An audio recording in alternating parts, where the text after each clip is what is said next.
एक समय की बात है, एक छोटे से गांव में राम और सीता नाम के कपल रहते थे। उनका एक अर्जुन नाम का बेटा था, जिसकी शादी रिया नाम की लड़की से हुई थी। राम और सीता कड़ी मेहनत करते थे और अपने बुढ़ापे के लिए पैसे बचाते।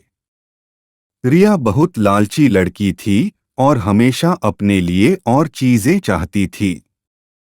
जैसे जैसे साल बीतता गया, रिया का लालच और बढ़ता गया। वह अपने पास रखे चीजों से कभी संतुष्ट नहीं रहती थी। वह हमेशा अपने सास ससुर से महंगे तोहफे मांगा करती थी और उनके बचाए हुए पैसों में से भी कुछ हिस्सा अपने लिए मांगती थी। राम और सीता बहुत ही अच्छे पेरेंट्स थे, इसलिए उसकी सारी जरूरतों को पूरा करते थे ताकि परिवार में शांति बनी रहे। वह अपने पति अर्जुन के ऊपर भी दबाव डालती थी कि वह अपने माँ बाप से पैसे और संपत्ति मांगे। वह बहुत ज्यादा संपत्ति इकट्ठा करना चाहती थी, बिना किसी मेहनत के। एक दिन राम और सीता ने यह फैसला लिया कि वह रिया को सबक सिखाएंगे। वह उसे बुलाते हैं और बोलते हैं कि बेटा, हमें तुमसे कुछ जरूरी बातें करनी हैं। हमने यह फैसला लिया है कि हम अपनी जायदाद का कुछ हिस्सा अपने बच्चों में बांटेंगे और उसका कुछ हिस्सा तुम्हें भी देना चाहते हैं। रिया खुशी से झूम उठती है, क्योंकि वह हमेशा से यही चाहती थी। लेकिन राम और सीता के मन में कुछ और ही चल रहा था। उन्होंने एक पत्थरों से भरा हुआ बैग उसे दे दिया और बोला, बेटी, यह तुम्हारे हिस्से की संपत्ति है।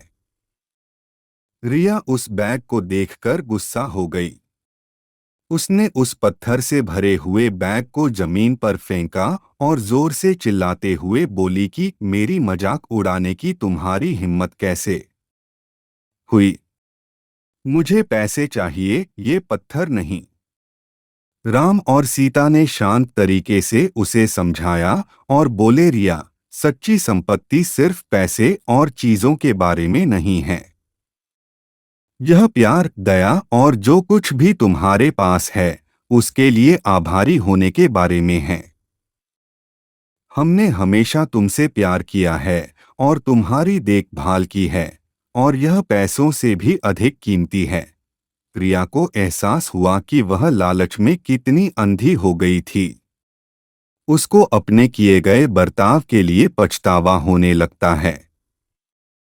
उसने अपने सास और ससुर से माफी मांगी और अपने तरीके बदलने का वादा किया।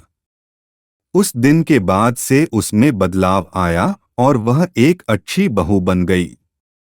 रिया के बदलाव की बात पूरे गांव में फैल गई और सभी ने एक बेहतर इंसान बनने के लिए उसकी प्रशंसा की। रिया अपने परिवार का ख्याल रखते हुए और उनके बीच मिले प्यार के लिए आभारी होकर हमेशा खुश रहने लगी।